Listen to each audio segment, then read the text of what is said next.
Where did you go? San Francisco. Where's the agenda? Oh, did you get a job interview? It started. Where's the agenda? Do you want me to? I have the agenda. Okay. It's first call to order. Okay. Yeah. Suddenly, like, all stuffiness. There we go. I got this. Is that like a scratchy throw? I got this. I've done this before. All right. Call it. Hello. Hey, Chase. How's it going? I'm running a little late. I went to the room upstairs. This guy's not starting. See, I was not the only one. Would have been on time. It was a I know. late change. I seem to get delayed. Oh, twice. thank you. Sorry. I got like 4 emails this morning that were apparently sent on the Do second. you want to call it to order? It's a recording. Yes. Yes. Let me just plug. No, we just want to keep chatting I for a just while. wanna plug 'cause this that's in real really quick. interesting. See if we can get them to drop out before anything real happens. Who's on the line? Anand. Anand's in the line. Cool. All right. Who listened to this? So Did we it's check like a 6:33. There's 4 of us, 5 of us here. So 4 voting members. we're gonna start 5. I'm You not voted, I don't remember? think of it. 5. Oh, that's right. Anand's in the Oh. phone. So, Keep forgetting about him. first item's called to the audience. Doesn't look like we have anybody from the audience here.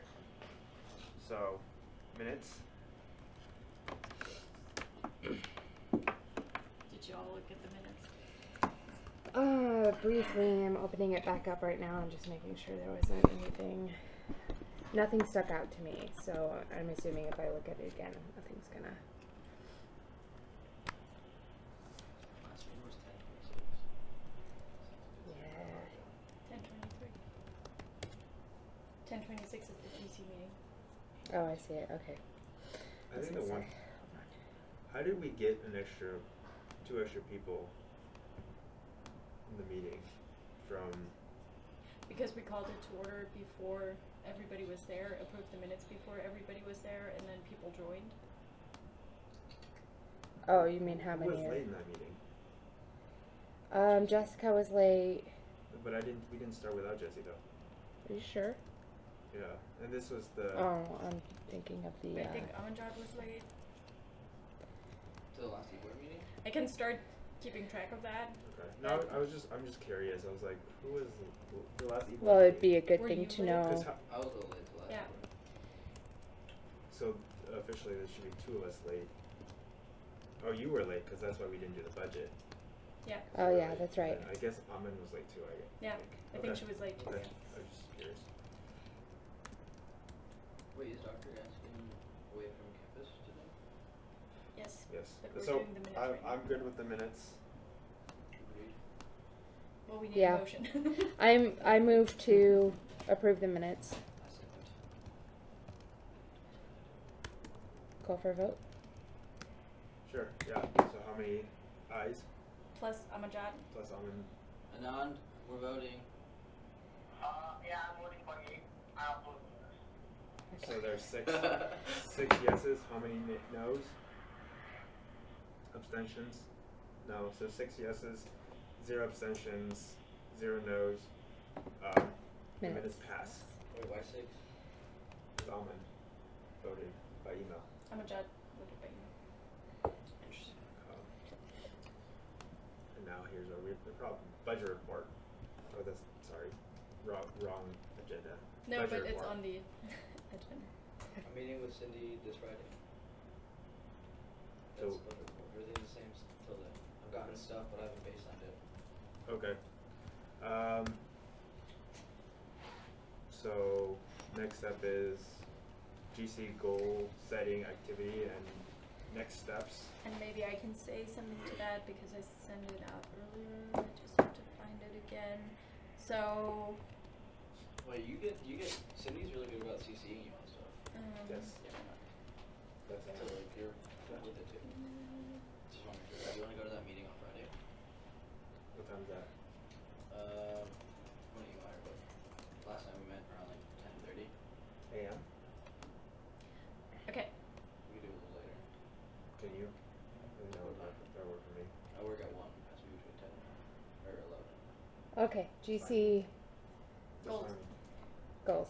Because I sent it out just with the minutes. I wrote all the goals down that GC came up with. There were a couple of things. The lowest was increase interactions between graduate students across nations, fill the seats, creating more career development opportunities for grad students, work even more closely with initiatives related to diversity and human rights, make GPSC more visible, establish GPSC grad student scholarship, more involvement of grad students in university activities, and Are then those all the goals? yeah, Okay. full revision of governing docs. So those were the ones that didn't make the cut. I had the top 3. The top goal was to address graduate student mental health and establish a program for graduate student mental health that in total got 12 votes. Accountability got 10 votes, and there were a couple of things that people had written down. One was attendance audit, then improved control of meeting via assembly reform, biweekly officer reports, which I think we started doing, biweekly admin reports, which we can ask the admins to do, and then revised removal process, which we'll look at with the governing docs. That was the second one, and the third one was unionize. Okay. Oh, so the second was all of accountability. Yeah, that was all. I just also put down what they had said, Okay. and what they understood accountability to be. Okay. So what I'm thinking is that we can actually add, each of these items every week on the agenda, as kind of where we are, status report on these items. Yeah. The issue is in terms of unionization and accountability, like how do you, what do you do for that? I mean, I think accountability has a lot to do with governing docs. Would we just have a discussion on, okay, where are we Why at? do we move the meeting? Because it's warm in here. Don't we get charged that room if we don't use it? Who would know we don't use it? The cleaning staff? Nobody's ever in there. Oh no, we don't though, do we? Because it's CSIL, because it's ours. Okay. For sure. We're gonna send you to sit up there for 20 Yeah, minutes. you go. Go use it. I can call in on the phone from There we there. go. If that helps. That seems useful. Yeah, we figured we'd have a small group anyways today, so. I mean, I think accountability, as I said, has to do with governing docs changes. I think biweekly officer reports, we already do that. Yeah. We can do the admin reports if they insist on that. I don't know what they mean with attendance audit. I mean, It's like- that's essentially what you Yeah. do is Yeah. keep track of who's actually showing up Yeah. and not. I'll talk about this later, but we have a couple who don't show up. And I mean, don't we do have anything besides. We have the sheets here, the sign-up sheets. We have it online in a Google Doc, Yeah. so it's on the minutes every time. Who was there, who wasn't. Yeah. I'm thinking at least for the mental health issue, that's something that we can bring up every week on the agenda. And then David had the idea of probably bringing somebody from CAPS to kind of talk to us.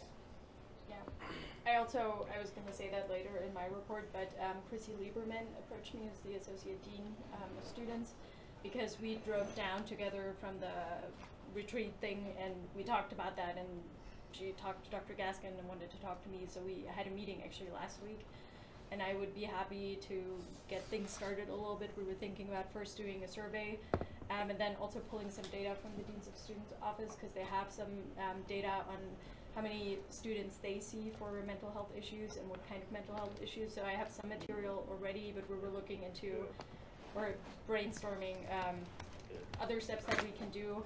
Also talking to the grad college, talking to CAPS to see how we can establish more awareness about student mental health problems and then also address some of them. And that's something I wanted to bring up with CAPS too, like if they do come and address us, like we plan on inviting them, that they address us in terms of like what do they see as a need for grad students and how do grad students provide support to other grad students. Yeah, but at the same time, one thing that we talked about was also that some of the workshops and stuff that CAPS offers are at times that are impossible for graduate students to attend, because it's in the afternoons when a lot of grad students have workshops, and also getting in touch with them about that and seeing if they can be a little bit more flexible and have those on the weekends, for example, or at other times, so grad students can take advantage of them. Yeah, that goes along the same lines with using cabs in terms of, because I'm sure they see mostly undergrads, but you know, there's the need from a grad student perspective as well. Mm-hmm. Did you have anything else for that point, or? On the goals? Mm-hmm. Yeah, so typically there's another step. So you come up with like the top however many, and then you vote on those. Remember like how you guys all gave me the sheets where you rank them? Because otherwise it can get too skewed with someone using all their dots. So that's fine to elevate the issue into like, you know, the final candidates. But I think there should be another step where we rank them, and maybe more than just those three, because they're not really goals. They're steps that we can take to achieve goals. But fixing the governing docs in and of itself is not something that I think that we really want to say, you know, graduate and professional students, what we did this year is fix a bunch of documents that you will never see and that you don't really care about. And that's what we spend our time doing. When we have a seat at the table, when we have this platform, we talked about an internal document. That to me isn't a goal. It's something we need to do. And I think by cleaning that up, we can make progress toward our goals. Again, accountability is not really a goal. It's a management tool, right? I mean, it's something that we agree upon as a group to say this is what we want to do, and this is how we're going to do it, and this is how we're going to make sure that we're all, you know, pulling our weight and pulling in the same direction. But that in and of itself, putting a bunch of reports online saying what support staff did or officers, I think every graduate student here would be like, screw you, that's stupid. I mean, why am I paying a fee for this? Why am I paying for you guys to talk among yourself about documents and process? Like, where mental health, I think, is an issue, and it's an issue that we know impacts students, and it's an issue that I think we don't have a lot of information about. And the students who need it the most are probably the least likely to get it. And so there probably is a lot to do with raising awareness, internal policies, changing hours, access points, and being a voice. So I think that has the makings to be a goal. But the other ones, I understand why people think those are important. I also think there's some, quite honestly, I think there's some pettiness in the group that says, I'm gonna hold you accountable, and I'm gonna spend my whole time holding everybody accountable, you know, but to what end? And I think that's really where the support staff reports come in, and I think we do have a lot of work to do to hold our support staff folks accountable, because they're getting paid quite a bit more than the reps, and there's a lot of work to do with each of those positions. They're all important, and we need to make sure that people are doing, you know, what we hired them to do. But again, that's not a goal. You know, saying that we held Chase and Shilpita and Sean responsible, like they submitted a report every 2 weeks. Like, who cares? What they care about is, did we get a survey? Did we have a meaningful statement on Title IX? You know, what did we do for these issues? So I'm kind of disheartened by the goals. I mean, I was a little upset too that it was mostly these internal things, and before we started the exercise, it said internal and external, and had explained internal things that pertain to campus and external that are nationwide, and some of the groups just focused on GPSC itself. And I mean, the only external one is increased interaction between grad students across the nation, which is really, really broad and doesn't really say anything. All right, again, so we do that. I do monthly calls with I mean, who cares? Like, what we care about is what comes out of that. Did we get any information? Did that connection yield anything? You know, otherwise, who cares if we send people to conferences and we're on conference calls? Like, who freaking cares? That doesn't do anything for anybody. So I don't know how we should revisit it with the group, but I think we have to revisit it. I mean, we need to, because can't just leave it, you know, hanging. We said we'd come back with more, but also to kind of say, okay, so you guys identified some process stuff, but what do you want to achieve? Because really, the governing docs need to be cleaned up, but let's say they don't get cleaned up. We actually do good advocacy for students. I think that's fine. That's a good year. If all we do is clean up the governing docs and fail to make a statement about anything, fail to have a meaningful survey, fail to do, I mean, then I think we've missed the mark. We've got some nice shiny documents that the next group is going to come in here and say, this is a bag of crap, and redo it. So, I don't know. But I mean, I take that to mean that, like, because that's something we do have to do, right? Because we're looking at a huge turnover rate from this year, even next semester to next year, right? I mean, half of this group is graduating. I would say, what, 80% of the group. So it's, you, David, Anand, Amand, the rest may not return. So, like, that's something we have to do. We have to clean up what we do so that the next group can be more efficient, at the least. Right, which is why it's not a bad thing to be addressing. It's just, is there vision beyond that? At the same time, is that something that GC is doing, or that actually the governing docs committee is doing and bringing suggestions to GC? And they're just sitting there waiting for those suggestions. Because I mean, that's one thing I wanted to bring up, that we also should figure out a process or something of how to get GC involved, because it's all nice, but I don't know what they, for example, want to do about the mental health. Yeah, that's a question that I have too. Like, it's how they see themselves participating in achieving right. that goal. Because I'm almost afraid they're going to say, okay, we have the goal, and now EB run off and do it. Mm-hmm. I mean, I think that's why one of the first things we should do in terms of that is invite CAPS, right? Invite CAPS to identify what they think, the situation is, and what they think we should, what we can do, and then we can revisit that conversation about, okay, so where do we want to take this? Right, and that the survey could help too. Like, if we do a mental health survey about where people think the needs are. I found out recently they did what's it called, the CAT? There's a survey they did with the university, and I found out the top 3 of that survey had to do with food insecurities, mental health. What was the third one? I think it had to do with financial aspect. Do you know what that was? We could ask Lucas if we can get our hands on it.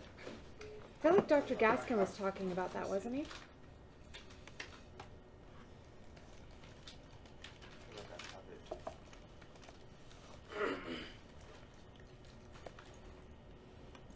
Well, we can also circle back. Yeah. You know. You guys keep talking. I'll just see if I have it.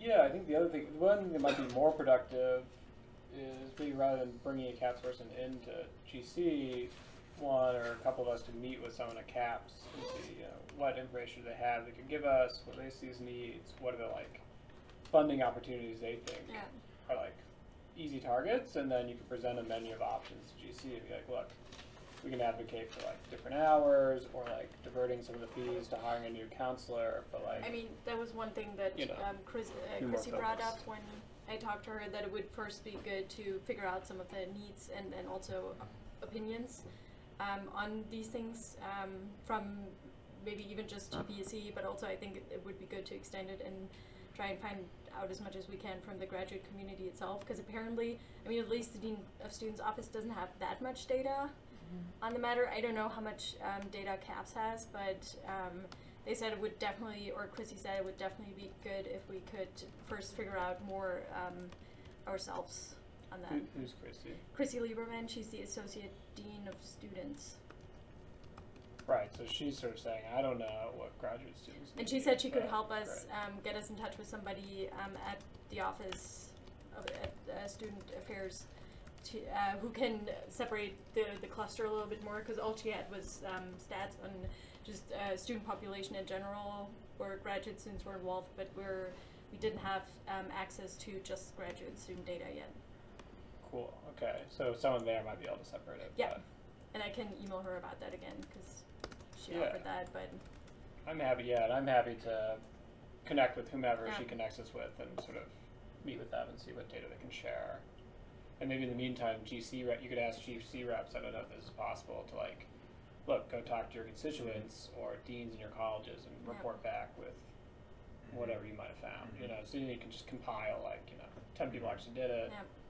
That could be a way of saying, like, look, you guys also have to do something, and this is, like, they're representatives, right, so that could be a good way to do benefit ones. Yeah. And the survey is the Cat Pulse survey. Cat Pulse. Yeah. Awesome. I remember it. I don't have the results with me. Pause on it. Yeah, and it looks like they did a health survey in 2013. We did a health survey in 2013, but it only focused on insurance utilization. Mhm. So I don't think we know anything about Mhm. mental health, unfortunately.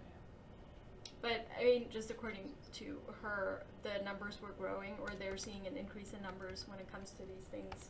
I mean, Yeah. grad students were only 6% of the population that they served so far, but it might have been too. I'd never heard that you can actually go to the dean of students office with these kinds of things, with these problems, and get consultations there besides going to CAP. So I was a little Yeah. surprised when she said that they're dealing with these things in the first place. That is And weird. so it might just be something that a lot of students are not aware of, is my guess, because I had never heard that was a resource for these types of things, but apparently it's Yeah. quite common in all other students. Because they have about, I think, 300 to 400 cases a year that they deal with. And I can forward you the data that I have already. That'd be great, just so we Yeah. have it in one place. So it sounds like we need to know about awareness, utilization, and like, I don't know if we get a prevalence, obviously, but maybe prevalence in the grad student population. And just pulling up their website, like, maybe we should talk to them just about framing the issue, like, True. CAPS. Yeah. Like on their website, it's like, appointments. If you've never been seen, you will first need to visit. True. Your first visit will be with a triage counselor. And if you're just feeling like, hey, maybe I need somebody to talk to, things aren't going so hot, that might make you feel like this is, like you're getting into something that you don't intend to, but the intent is you need to reach out for help. And I don't know that this, come in for an appointment between 9 and 4, Monday through Friday. Crisis doesn't always hit Monday through Friday, 9 to 4. So like, yeah, it would be good to know, do they have a way for students to access it that isn't so intense? Because I think a lot of people would not want to go in and complete triage paperwork. But but I think there isn't any, because I've been to CAPS, I don't have a problem admitting that, and I think even if you just go in because you're not feeling so hot, that's basically what you do, the triage, and it actually costs 30, it's more expensive than the regular appointments. I can't remember how expensive it is, but it's I have the, 25, 30, I don't know. I have the schedule of pricing. And I mean, the regular appointments are 20, which I think is still pretty. If you just need help with certain things, like you need some help with figuring out how to not procrastinate and order, like, get your work-life balance in order. I feel like these workshops that they offer help, but as I said, they're usually during the week in the afternoons when a lot of students can't make use of them because they have class and can't go. Yeah. Yeah, it's $20. Training, yeah. But I think the fall appointments are also They're also $20. 20, yeah. About $20.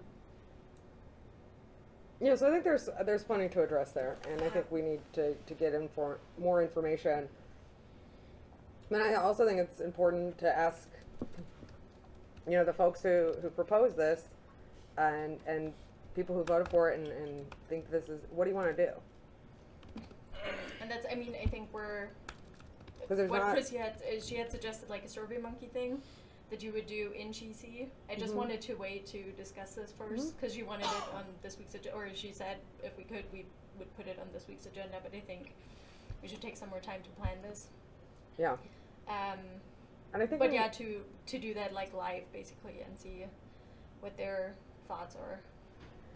And I think, you know, administration is going to be quick to point us toward advocacy issues that are really promoting the services that are already offered. Mm-hmm.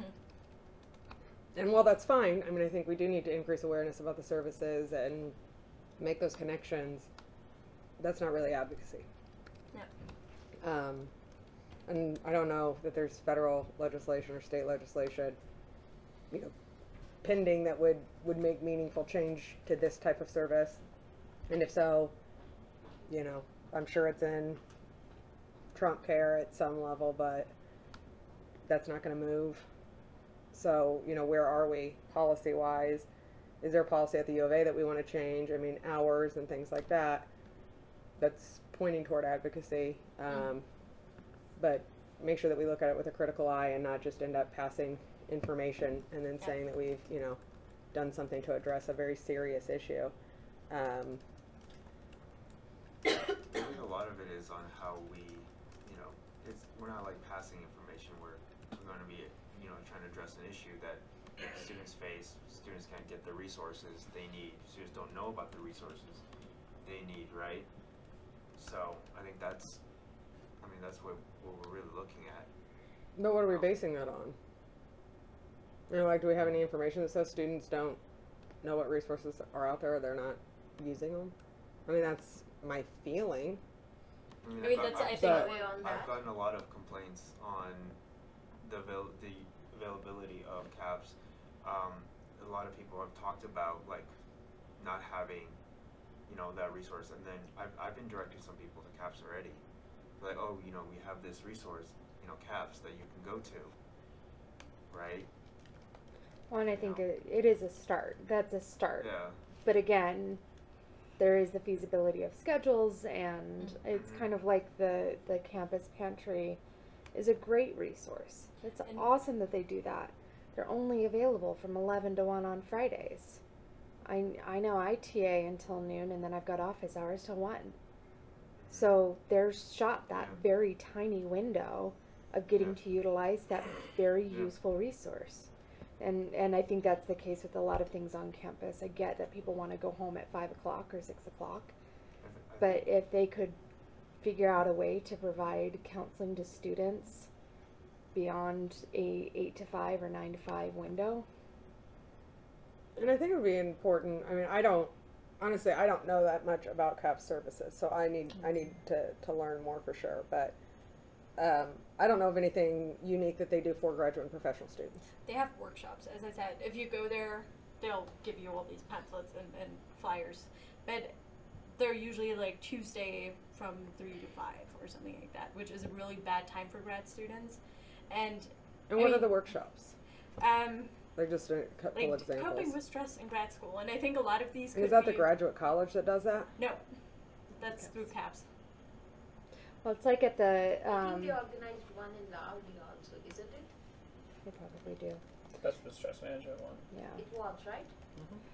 Well, and I was thinking they did one for our orientation, which is great. But if students are like, there's travel grant workshops to go to and library resources I need to learn about versus stress management, most students are going to feel the pressure to go do those academic ones over. No, even just thinking if you start grad school, you might think, that was me in 2012, oh, I'm not going to need that. I know how to take care of myself. And then you get Yeah. into the program. So one thing when I was brainstorming was also thinking about maybe a check-in or an event in the middle of the semester that is a little way away from orientation, where people have a first feeling of what grad school is like, or even returning students can come and have something like one bigger event that is connected to CAPS, connected to mental health. I wonder if we could work something with the rec. Because then you know at the they same have time, a I whole. almost want to hear some ideas from GC first. Yeah, it's true. But just thinking about they have Yeah. this service of fairly inexpensive, massage therapy, Mhm. things like that. I wonder if you did something kind of dual, get people there to get a free massage and then Mhm. get them listening about how to manage their stress better. Yeah. They do Which would free be the massages ultimate. at the library. They do. Every yeah. so often. I forget when. I know that I see the advertisements about it. Just thinking about the workshops too, it would also be interesting to see, like, to tell students what the workshops are and if they can think of any other topics that they would like to see addressed. Because, I mean, you have those stress management. There are, it's been a while that I looked at them, but there are a couple of others. But maybe grad students can actually think of some others that they would like to see addressed, and then we could work on when to schedule them. What if we pushed for like, and this goes along with what Jesse was saying, is that we need to push for stuff that isn't already there. And that's something that we just did in the health sciences campus, is we had like, between like pharmacy and medicine, public health, nursing, something else. We just hired, like went through a hiring process for like our own counselor. Mhm. Like our own, like, Like they're mental health They're not a counselor. part of CAPS, but they're like our own, like dedicated mental health special. I don't know what their title is, but we just went through a process to hire somebody for that. Maybe we like push like colleges to specific colleges. To, like, Or creating funding through CAPS that gives colleges that opportunity. Because I can think of, health sciences, I could see where they would create the funding for that. College of Fine Arts, Yeah, or maybe cuts. CAPS can We appoint don't. doctors. Yeah, I don't They know have where a the funding problem actually to came. I think it's cover like a pooled effort. all the student needs in but I don't know general, from so where. Yeah. I don't think Yeah, that's the thing. CAPS because is already. we addressed that when you were there. Well, I mean, and I don't was know. there. I don't know where the funds came for this. I'm just saying. Yeah. I'm thinking that concept. I don't know. No, then you're Did you basically guys asking. get a email regarding SSPAC today? We're not. No, but For I don't know funding, that that's. it was a survey regarding that where the SSPAC funding Oh, should maybe go. I did. Yes. I filled everything that for students' welfare, not for fun, games and other things, not for that. Yeah. No, I was saying that like advocating for individual departments to do it kind of destroys the university's model of like efficiency, right? It's more efficient to have like an independent, resource on campus that's open to everybody than individual colleges paying for their own. So. Well, I'll just tell you one. So that's Oh, all I that- But guess. so, just in the interest of time, so should we maybe Chase and I can work on figuring out a survey or something that we can give to GC, and maybe we can all brainstorm on some things or look more into what CAPS is doing. Do we think that that's the priority issue? Well, I think. I mean, the problem is that it's the only tangible goal I think that GC said, I don't or know. that It's mid-semester and I'm starting to freak out. I So I would love like a resource like that, but I mean I'm not like. Yeah, at least. It's just like a really stressful time. Like, Yeah, you don't need to call your friend and start crying and saying that I'm messed up. Yeah, it's time of the semester would be a helpful resource. Yeah. I mean, what would you suggest in terms of proceeding with GC?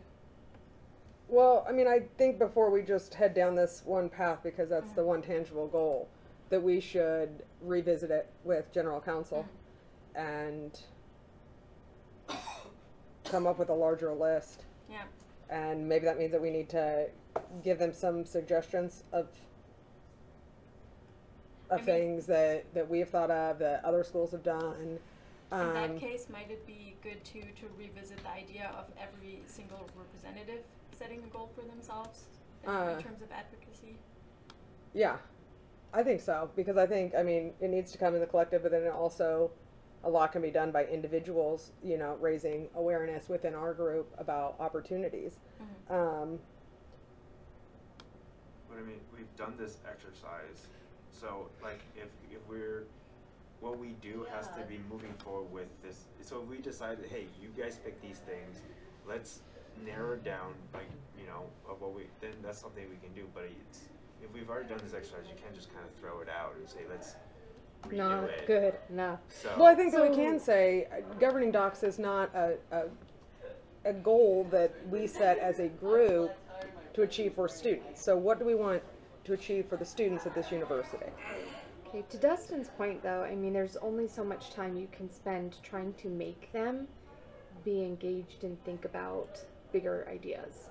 So I think you take the one that you can actually do something with and continue to remind them that, like, we can do more. It doesn't just have to be this. Start working on that, and then yeah, I mean, that's something, it's just that we built this list, that's sort of, you can go off this list. But we Right, and but we it's came not- up with a top 3 based on the votes instead of a top section that we then prioritize. I mean, And that could be the thing, right? We could prioritize in the next meeting, but we're basing it on the list that they came up with. I think one of the problems, though, that I noticed just because I was listening to the recording again was that that list, I think, was largely based on especially with one of the groups, was largely based on the discussion we had prior to that, which was swearing in the reps, which really influenced them to just focus on GC or on GPSC and not think of anything else. Like any other advocacy. I'm not arguing that the list is good by any means. I'm just saying that we spent all this time, 30 minutes, to come up with the list, right? yeah, but we You either spent build 30 on- minutes. You either build on that list, or because going up to the GC and say, hey, we're just going to do a completely different exercise, I don't think it's the way to go. Yeah, or saying that we didn't like that way, now we want to modify it and we want to do re-exercise that. If we want to include what EB did and then what GC did, phrase it in terms of like how we can move forward with it, and then have them vote on it in terms of priority, that's something we can do. Maybe, Right. maybe actually we can rephrase some of the goals or reframe them a little bit, because more involvement of graduate students in university activities, I think you can do something with that has to do with advocacy. Establish GPSC grad student scholarship, maybe, depending on if we get money or not. Work even closely with initiatives related to diversity and human rights. I mean, somebody must have come up with those, which have to do with advocacy. So Mhm. maybe just getting them to think about their goals again, even Mhm. the ones that got voted, Mm-hmm. got low votes, and developing them a little bit more. Mm-hmm. Yeah, because the reality is, I mean, when I go meet with Dr. Robbins, I'm not going to tell him the goal of GPSC is to work on our internal documents. Cool? We're good? Catch you next month? Like, if that's what... that's not the only goal, though. We have a We have list. very sound We have a goals. list, and we know what. You know. mentioned.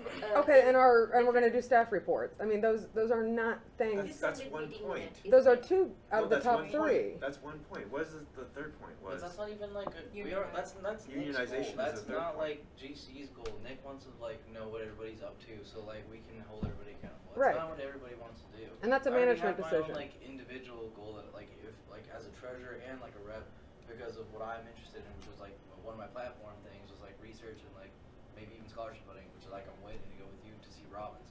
That's one thing I'm gonna do on my own, whether like I pull like a bunch of people from GC or not. Like, but that's not GC's goals. Like that's Nick's goal. And So- maybe if he wants to do that, he can take it on.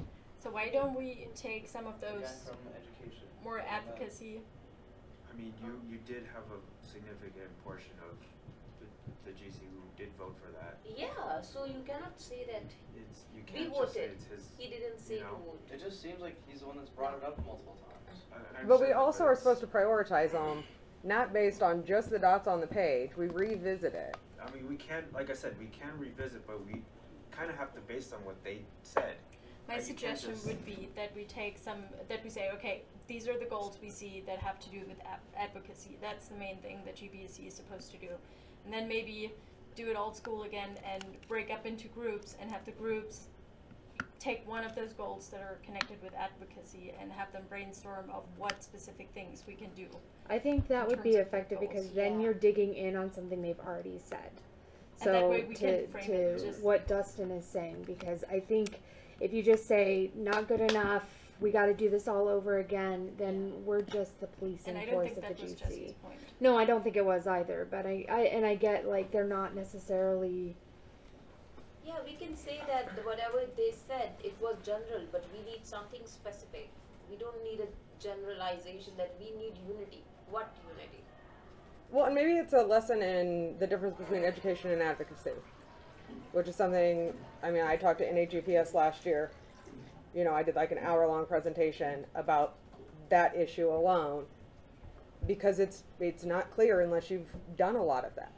And groups oftentimes want to go toward education as opposed to advocacy because they don't really understand what the difference is. And so maybe it's having Sean and Shilpita come in and talk about advocacy, having legislative affairs as a committee present things that other schools are working on and throw more into the hopper. And if this group is dead set that that's what they want to do, okay.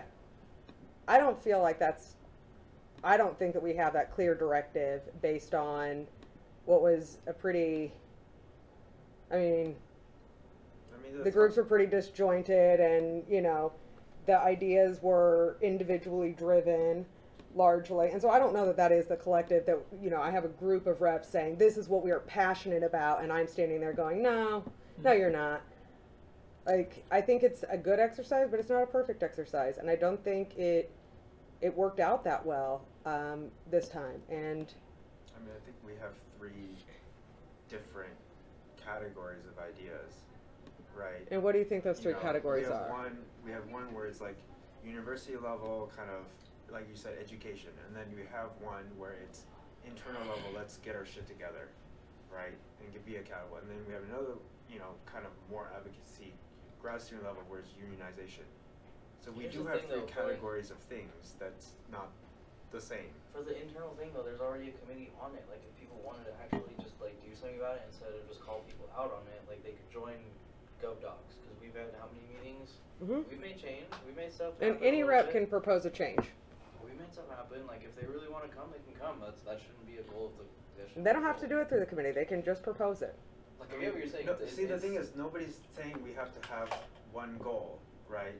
I'm saying these are the 3. If we want to add on more, we can add on You just more. want to stay broad in terms of these are the categories we want to focus on. I'm saying, like, you have big categories. If you want to like narrow it down next meeting, say, hey, this is the category mental health. Okay, so how do we do it? What do we want to do? You know, where do we want to go with this? What questions do we want to address? Right? You know, we have these larger, you know, topics. I mean, one of GPSC's main goals is to advocate, or one of the GPSC's main mission is to advocate, and so we should have more advocacy goals and dig deeper into those. I mean, another what we do is also, you know, help grad students, right? So if that means, you know, directing them to resources that are on campus, or asking CAPS to provide more resources, or giving us the tools as reps, the tools to help our constituents. I mean, that is something, that is also our, you know, our goal. That's also our purpose, right? Yeah, but a website can achieve that. Not really. Well, okay, so we're going in circles because we've had this discussion with people like JC and ENEB. What would you think, as a person that wasn't there for those? Me? What would you want reps to do? What would I want reps to do? That's a great question. I mean, I think I agree with Jessica that there needs to be more specific actionable items on the table. And I don't think that at all contradicts Dustin's point, which is, great, we want to talk about education, advocacy, and internal stuff. Internal stuff sounds like you have a lot of specifics on, so you don't need to talk about that again. But, you know, I think there's a lot of room for, what do you mean by unionization, for instance? I don't know what they mean by that. What do you mean by mental health services, right? So I think there's a lot of room to say, dig into specific action items they want to see happen. Mm-hmm. That in no way means that you're just throwing out the prior exercise, which I don't think anyone's advocating for. So you just frame it as like, okay, you guys identified broad priorities. Let's get down to like 3 or 4 concrete action steps that we want to see, you know. And maybe they all say, we just want a website or education. That's fine, but they might also say we want to hire someone else because we need additional like capacity, you know. And that should be informed by their constituents talking to them, presumably. So that's what I think. From an outsider perspective, I think that's what might be helpful in a GC meeting. to sort of move them along. But you guys have way more experience with that sort of thing than me.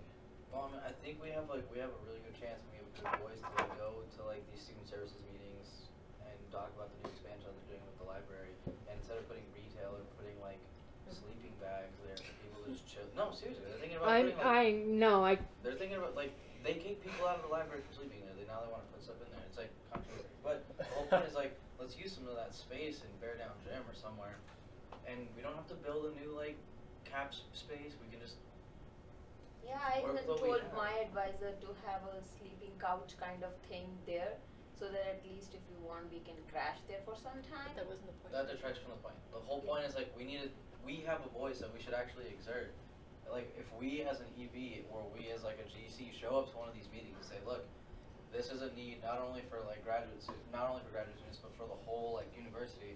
Let's utilize this for what students actually need instead of just for more like restaurants or something that's somewhat trivial. Like that's something that's actionable that can address mental health, but how many people are going to go behind it? Like I said it straight up to the advisory committee, very bluntly. And I think we have all these opportunities that we don't take advantage of. And I mean, this is a good example of where we are taking advantage of it, because we have a rep on a committee who can get that information, make those connections, have that conversation, and then come and say, hey, this is what's out there, this is what we can do. These, you know, we don't get that from, we have seats on all of these committees.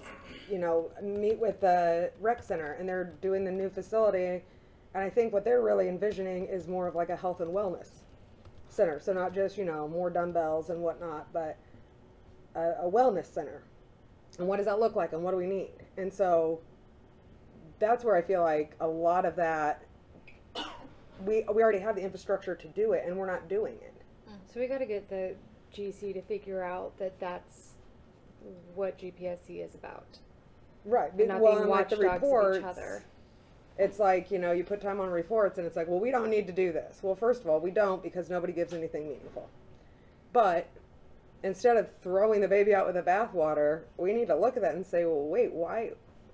Because if you actually go to these committee meetings, you should come back with, you know, some substance. And if not, then come back and tell us that, and we'll find new committees. I mean, we could use more support on other committees and, you know, do more work where we can do work and leave the dead weight behind. So I feel like there is a lot of opportunity to do, like, yeah, they're doing the Success Center. We're involved in that process, but are we speaking with a collective voice? Are we doing it strategically, or is it, hey, I went to this meeting, I said this. What stood out to me was the fact that they already seem to have like a rapport with the kid from ASUA, and they're like, hey, they knew him by first name. Of course they do. Hey, person first by first name. Yep. This is here. Look, this is the room that we have planned for your hanging sleeping bag. And I was literally like, are you kidding me? Yep. Because they went, they built a relationship, they had an advocacy point, and they got it done. So we may disagree, that we may think that's a silly goal, but I would They got gladly their like thing to switch done. from LAF to like student services, because I feel like that's something that I could actually go to and make a difference in. I feel like right now, something that I'm actually passionate about will be actually making changes to that facility, because I think that's a waste of our money, undergrad's money, to build more Chick-fil-A's and more silly things instead of actually using the building We'll for what see, it could but be then they built can get money from those. No, but here's the thing also. for. Yeah, like, and then you- where does it go? they- It goes I to know. like building a new football stadium for a team that's going to lose at USC. A lot of this is done by surveys and by focus groups that they've done, which may Are very well skewed. include. Okay, so grad what's students. more important, our Right. voice and our presence actually saying, no, we don't No, want hanging my sleeping point bags is for that survey. your argument that we don't need, grad students don't need this, when they probably were part of the process. In some way, shape, or Right. form. I mean, this is all getting tangential, and we've spent about Yeah. 40 minutes on a 10-minute item. So just to kind of get us back on track, the main point is to get the GC figuring out what our specific goals are. And that should kind of be the next step. What are Or- the specific action items to those big, broad ideas that they came up with? And I appreciate that we have spent way more time on this. But I would also say, if we can't figure this out within this group, how in the world do we think that the larger group is going to, when we are largely the most engaged of those members? And if we don't have an ability to come to a consensus, then, I mean, are we ready to go forward in any meaningful way, or are we just going to stir the pot and everyone's going to walk away frustrated, and then they're going to say, well, we've spent 2 meetings for 30 minutes. We spent more than 30 minutes talking about if reps were going to get food at meetings. And we can't spend that long talking about what we're actually trying to achieve. I mean, goal setting is difficult, and when you do it with a bunch of smart graduate and professional students who all think that they're smart and they want to be right, it doesn't get easier. But I think it's the most important thing, and we will move on tonight because we do want to get to other stuff. But I do want to say one thing on the survey, because that's what administration hangs their hat on. We surveyed. We have license to do whatever the hell we want because we sent out a survey. We got one today, right? So now they have license to cut programs, to do whatever based on a small group who participates. And are the surveys legit? I mean, I don't know that, but we have people who can help us understand if this is actually a good way to collect data. And is it a sample size that warrants saying this is how students feel? Are they doing this as a buyout instead of letting us vote on it? Because if they had let us vote on it, would they have got their Student Success Center? Well, I mean, to what he was saying, right? He's unilaterally saying that napping pods that they're going to get are unnecessary. They are. Right? But you don't know that, right? Why are they You're necessary? saying that, and they've at least done some surveys and research, and they're not going to roll out and say, we're going to add napping pods around this entire library. They're going to start with certain areas and see how they're utilized. And if they are utilized, then that's something they should invest in. The thing that I didn't like was Yeah, the fact that I they even already, told- they're putting like emphasis on something that's trivial like that instead of saying, look, we have Bear Down Gym and it's got this Well, infrastructure, we can divide it up And the use it more for the more cost. important point that you're kind of digging at is that we need to be better about making sure graduate student voices are being represented in terms of what graduate students want. Yeah. Right? With this expansion, I'd like to see them expand Cairns and make sure that PhD students all have access to a Cairn. They talked about that. They need it. They did. Karen? Good. Not good Like things a about private it, though. study A study area. Cairn. Not good Oh. things though. They said that people leave books there and they're literally collecting dust all semester, no one utilizes it. So then we were literally like summed. They summed us on that. We just sat But I there. thought they said they are going to give you, offer more. I know lots of humanities spaces. students who Okay. do. We went but to that. Well, This is a great It's- conversation, but not for now. No, it's not. So, as we move to the next item, plan for the next future general council meeting, which we've already kind of been doing. I would like to insert Chase into the conversation as you're not really on the agenda, so this is the best place I think I could fit you in. Yeah. So just as we're planning for future general council meetings, surveys being a critical component of, I mean, all these conversations and of what GPSC can do. And I know Chase has had a number of meetings and has been doing a bunch of stuff. So if you want to get us up to speed and... Wait, can I just say something before that though? Because I think that we started this conversation, and I think the point is that our next step is going to be what happens on Thursday. And so, are we essentially skipping that? I don't think currently on we the need to spend agenda. any more time on it right now, and I don't think that we have a clear next step on the goals. So if we can work it into the conversation with the next general council meeting agenda as an item and no longer just a circular conversation, that's cool. But I mean, we're now like debating about Whether the specifics in the library and things like that, and that's all fine and well, but we have a bunch more on the agenda, and I want to make sure that Chase has an opportunity to talk about his work, because I think it informs a lot of what we're trying to do. So I'm just making the decision that we're going to move on to the next section, and if we can work in that goals for an agenda item, it fits here too. Great. Well, thanks so much. I just want to give a quick update on what I've been doing, and then get your guys' opinion on a couple of things that I'm trying to do, and then sort of the third piece might be future planning, which I think dovetails really well into how you go from general to specific in a lot of these things, or how you leverage committee positions to be more effective. So sort of the two main things I've been trying to do this year. One is turn the Institute away from just a survey shop to more of like an analytics or data shop. And so that means not just running surveys, but also taking advantage of like, well, we have a lot of old surveys, or there's a lot of admin data, or keeping a list of like, okay, our contacting CAPS typically knows this stuff, you know, this is what we can get from them. So that when we have a question like this, it becomes a lot easier to find the right information. Because surveys, at the end of the day, are very costly and can also be super error prone. Like you were mentioning, sort of, there's like this huge non-response bias. Like the 10% of people who consistently respond to surveys might be beanbag lovers, and the people who don't might be ones who like really need mental health services. So I'm trying to move away from an emphasis on surveys alone. So to that end, I've met with Lucas, who's a survey person for student affairs. I think he's probably in charge of most of the surveys that we're interested in, like Cat Pulse. I think he knows the stuff for. So I looked up Cat Pulse briefly. It seems like a quick factoid sort of thing. I think he probably has access to the underlying data, which should be interesting, and hopefully we can break out graduate students from it. I think I do have the results of the like individual like responses, but I don't have it. If you can find it, that'd be great.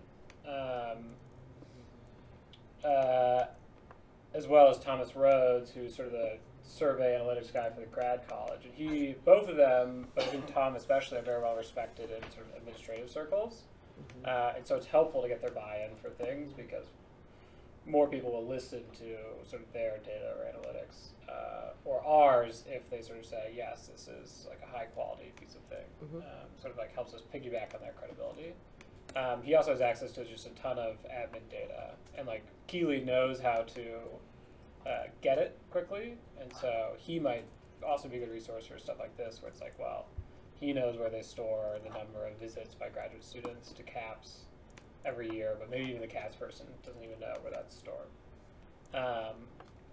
Those have sort of been my two main ones. Other than that, I've just been trolling online to find a bunch of surveys that they do. So like the student services fee survey that we just took, they have the last 3 years publicly online. But if we talk to Lucas or Tom, we get older ones and ones that are not like in PDF format. And I think that's really important because I think, as you mentioned, typically they do ad hoc surveys to justify specific capital expenditures. So it's helpful either to look at what they asked about, and maybe we could then redo it and see if it still holds true. So like the rec one is from 2009, the last one I could find, which probably isn't the relevant amount. So I've been doing a lot of that. The other thing I've been doing is try to utilize data we collect administratively. So that's mostly event data. So if you know who's registering for events, who actually goes to events, that's super helpful for marketing. And it's something I want to talk to you guys about because I think you know a lot more than me.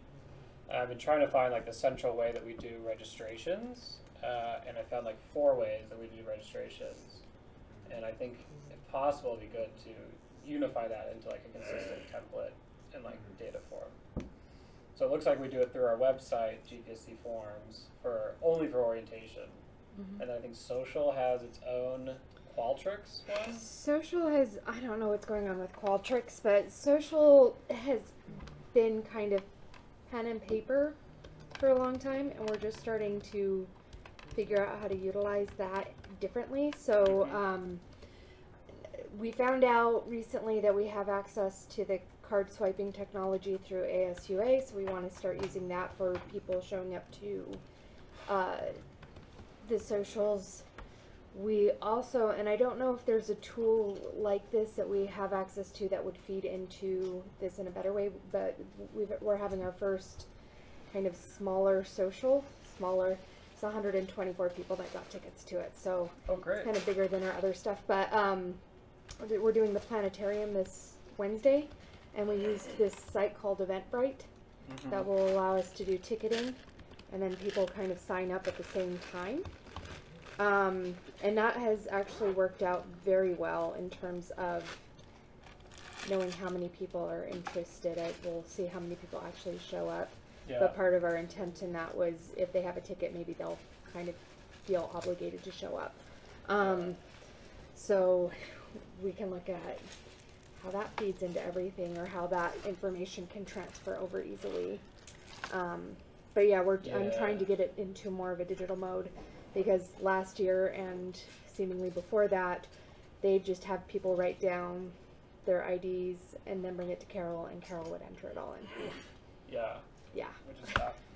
Yeah, I think just whenever you settle on the system, let me know what it is, and that Okay. way I can figure out like a good workflow to sort of get that from you each event Okay. and compile it to a list. Because I think then we can send satisfaction surveys much more easily, and also like Okay. when you advertise a new one, be like, hey, you enjoyed the planetarium, you know. Maybe you would like the here's this new museum. event. Exactly. Yeah. Okay. Oh, and on surveys, I have the SSFAB survey SSFAB. in paper form, or student services.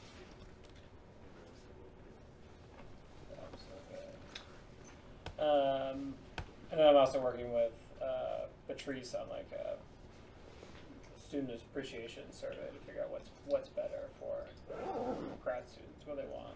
But has really interesting information, hopefully, in it, which is what times are you typically available, and I think that in general could be useful to inform other programming stuff like socials as well as CAP stuff.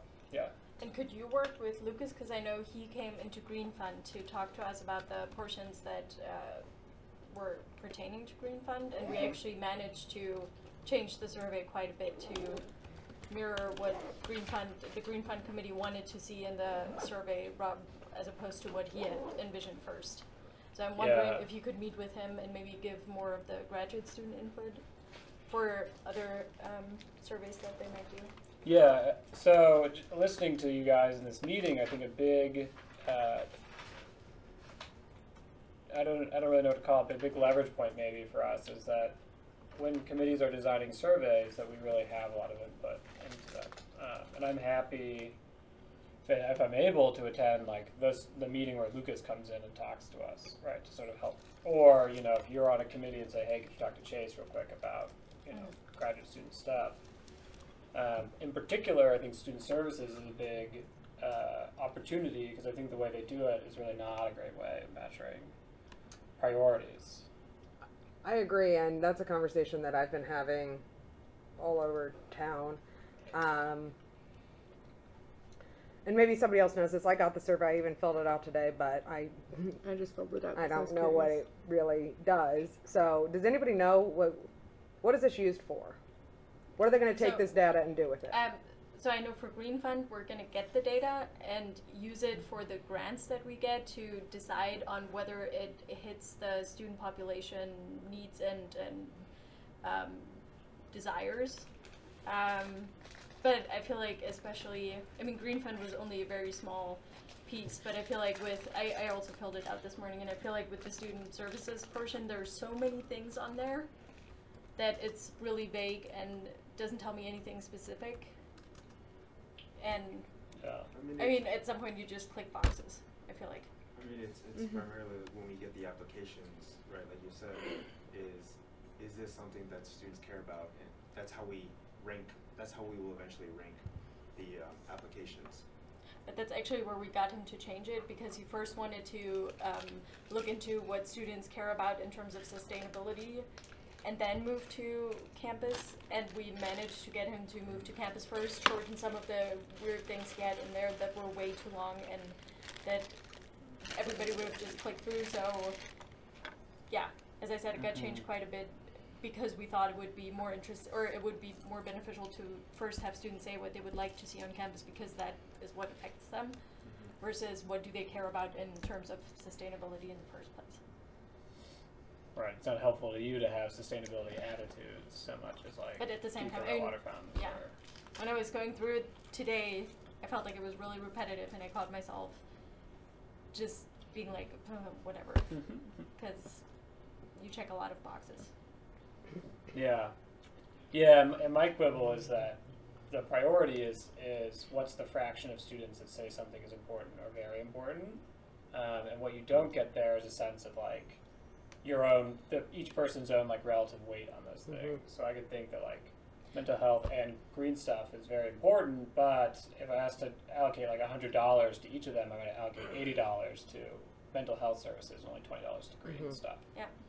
So you don't get a sense of the depth. Well, and I And think, also- I mean, to have the Sorry. categories of unimportant or not important, very unimportant or whatever, those kind of extremes, and like nobody's gonna say that diversity is very unimportant. Like, Well, and I feel like, well, I mean, I did Their on the skill is a student little bit. services because we have a whole department for that. So why in the world are we spending student service fee money when they've thrown so much money at, you know, that office? So to me, it's not that I don't think that's important work, but I don't think that's what the student service fee should go to.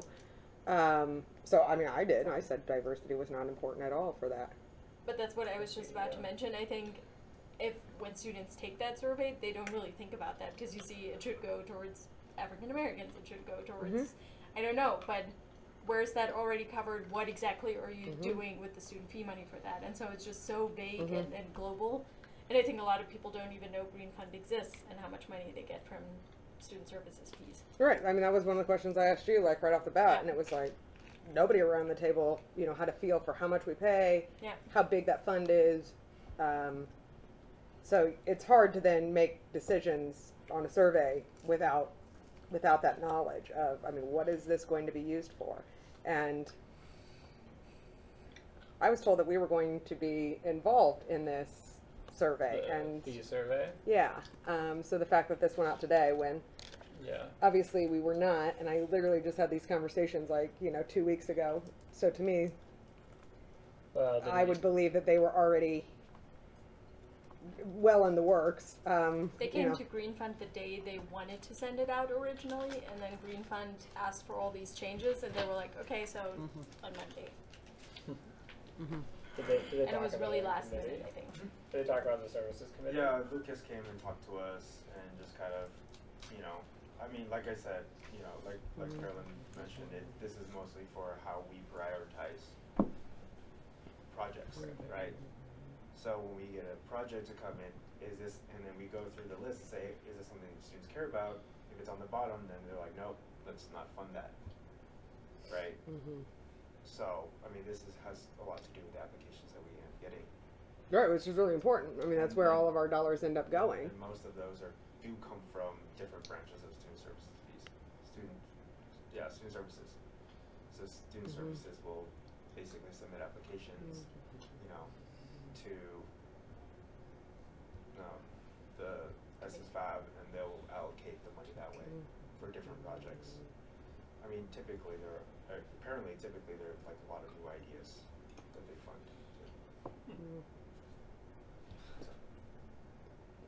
Yeah, so I guess maybe what I might do is, I guess we'll have to figure out how to become more vocal in that. I don't know how willing Lucas is to change the survey format. Seems like not super. Oh no, they don't want to change. This system works very well for them. And I mean, right on their website, it's like, we get input from students, and students have a voice in how this money is spent, and students are on the board who allocate this money. And being that we took this survey, being we are on that board, do we agree with that statement? And if not, that's our job to kind of push back and say, wait, we want to be involved in that survey, we want to be involved in that process, and not just give you the talking point that students are involved in the process as some kind of cover for them to do whatever they want. Because when you, and correct me if I'm wrong, but you can create a survey that will push the, you know, the data in a certain direction. And the thing, well, there's the whole problem, I think, is that there's data overload. And I think the best utilization of Jason's services time would be find out what people are utilizing and find some sort of like data, I guess, that's going to suggest the fact that we need to do this with this. This is the data that shows this is what's utilized. This is what people actually need.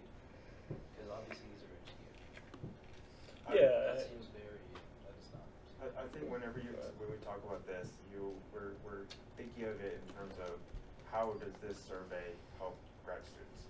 Yeah. And I think the problem is that the way SSFAB has, or the student services fees they've been distributing money. They think it's sort of, they've given us a lot through travel grants, through research grants.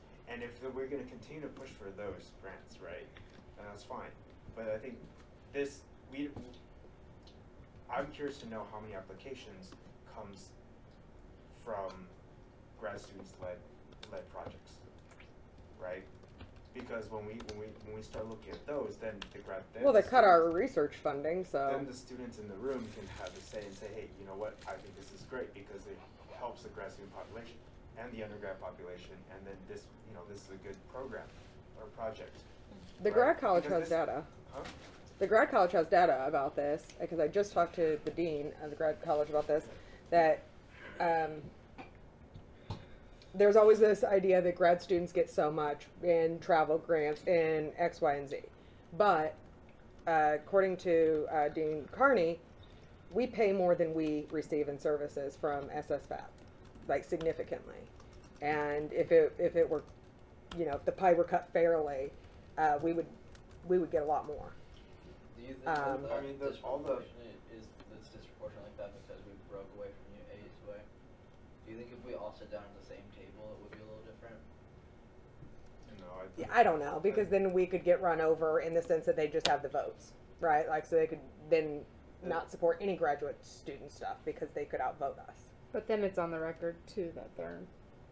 Yeah, but who cares? I don't know. I mean, I think. Hold on, it's like almost 8. Like, what are we? But Dustin wants to say something. Yeah, no, but I think that, like, if you look at the projects that they fund are primarily should be open to all students, right? Our programs are not open to all students.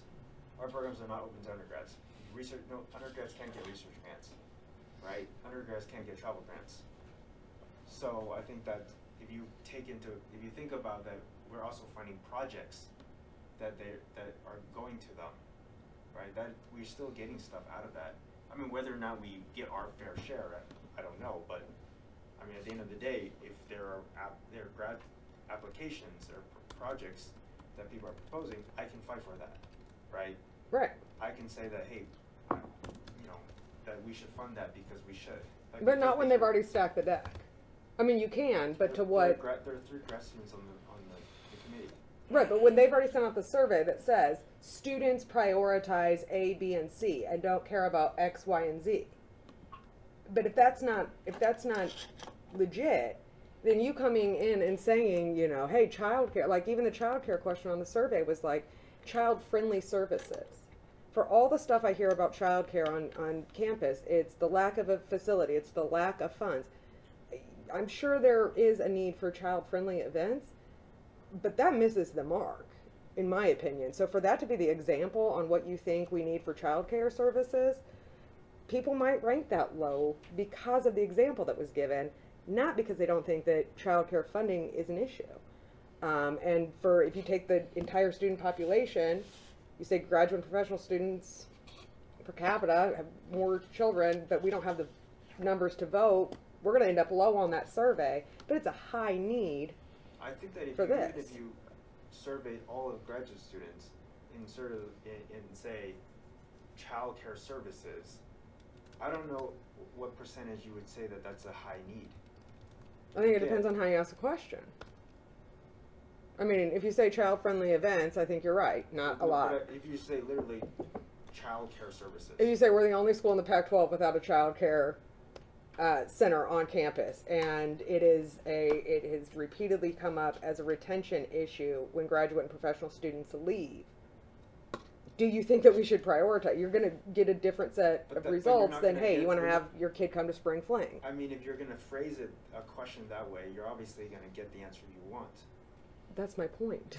But I'm saying that I'm asking whether or not you think if it's actually a need for grad students, right? Do grad students actually think of it as a need?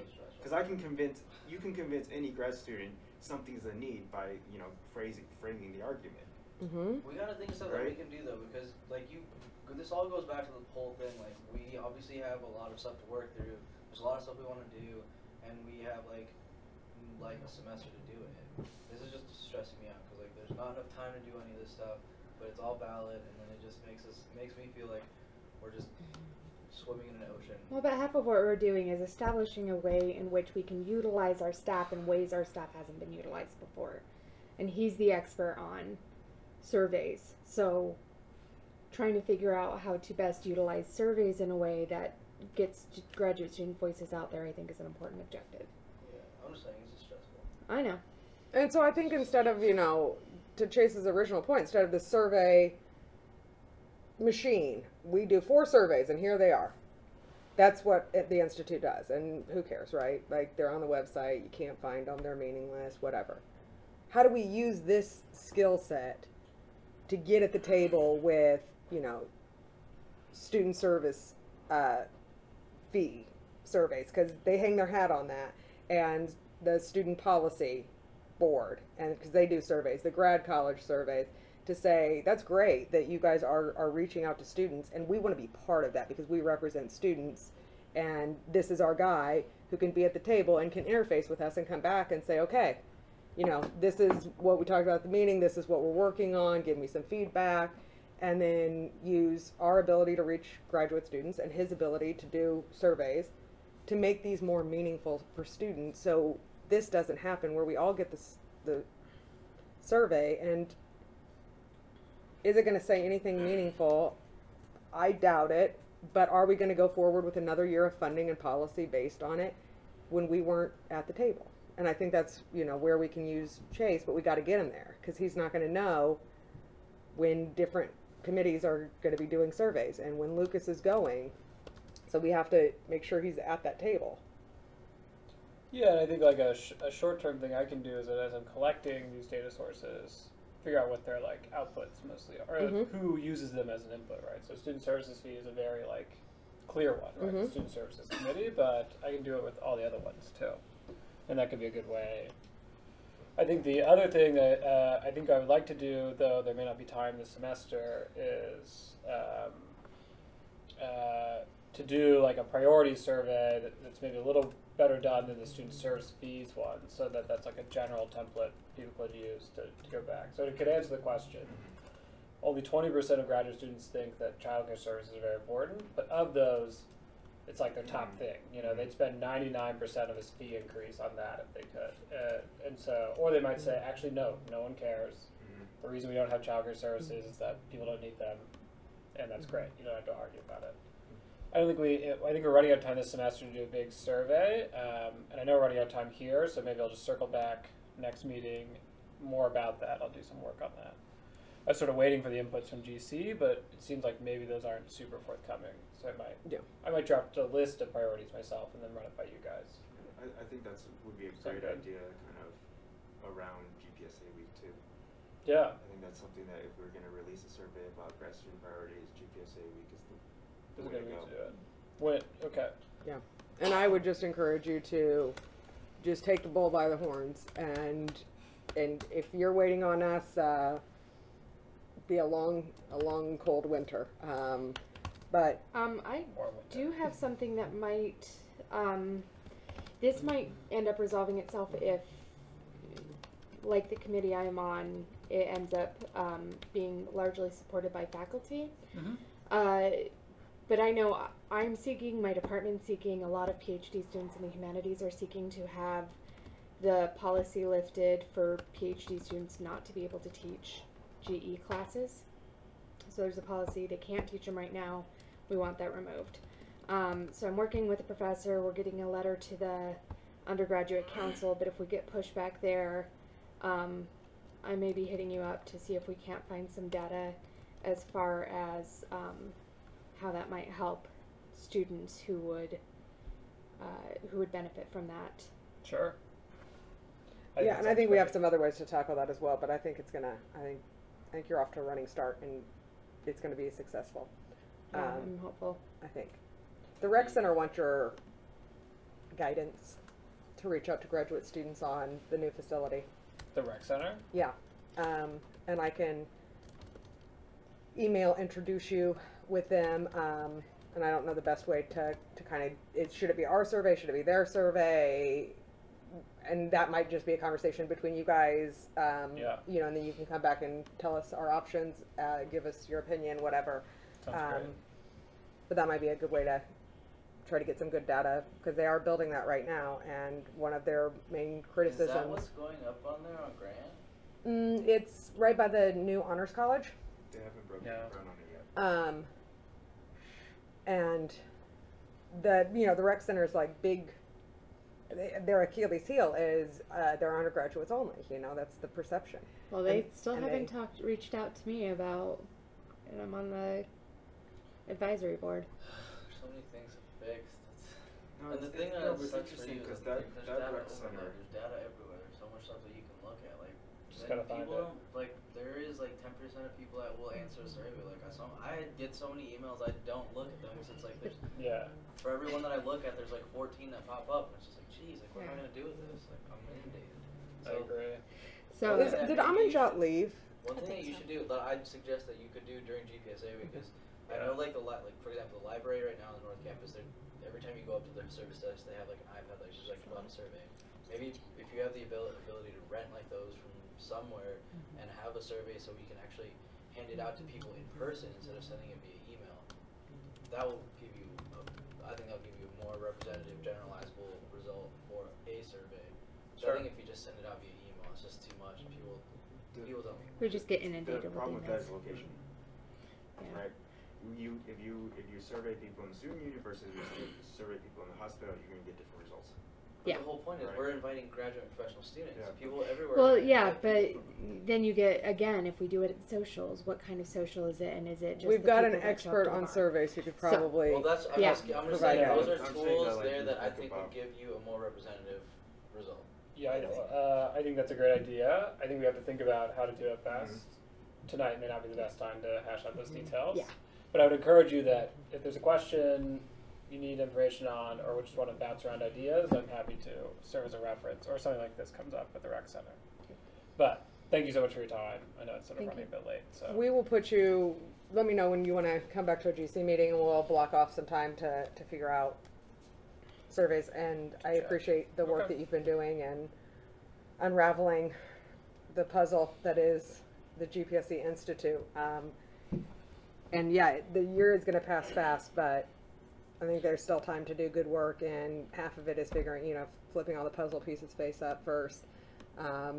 Takes a little time, doesn't feel super productive, but it's important to putting the puzzle together, in fact. Maybe we'll be able to get that done in the last meeting in December, early December, so we have that to go into the next year.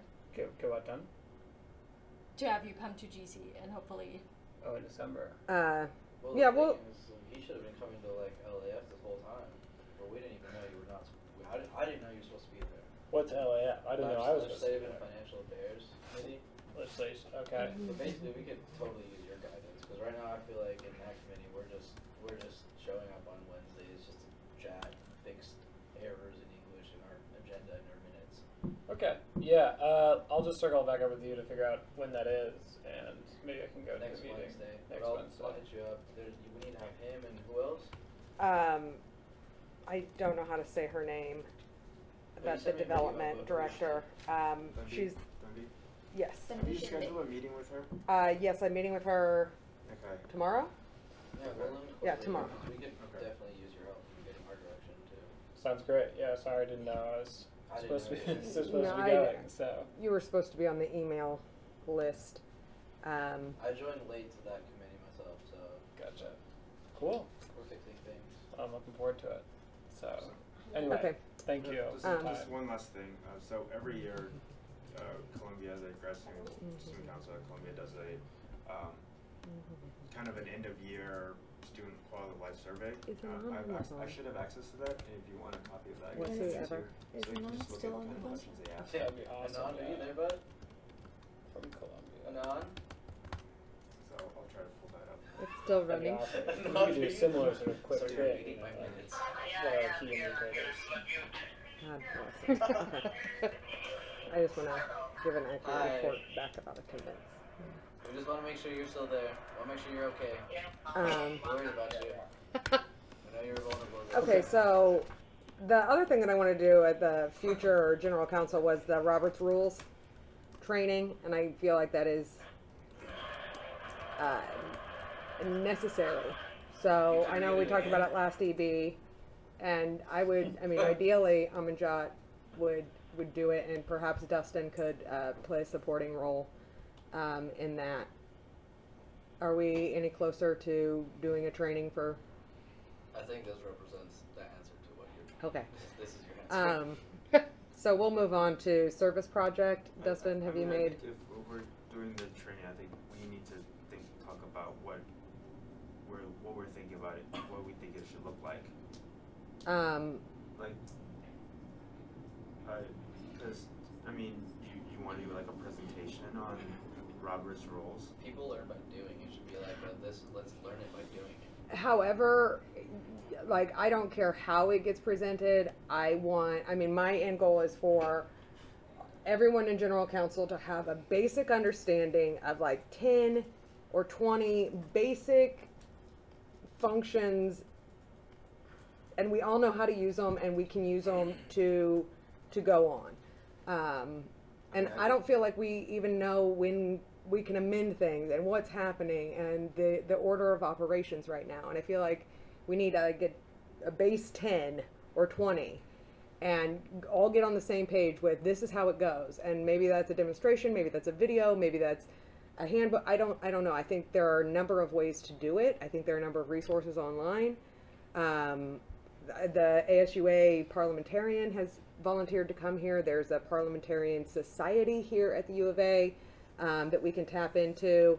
I don't know, but every meeting we spend a ton of time on Robert's rules and the lack of structure. So I think we need to spend a little time getting everyone on the same page with how the meetings operate.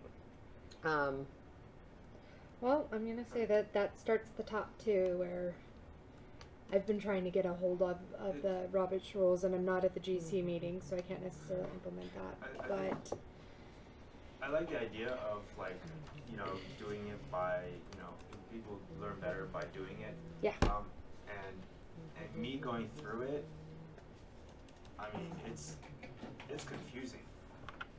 Mm-hmm. Like it's not like, I'll read it. You can read it through once, and you're like, oh, I'm an expert. No, you have to you're kind of gonna read imagine that. a scenario in your head to get that. I think, And even if you have a scenario, right? Like going through like the online version and reading it, it's still.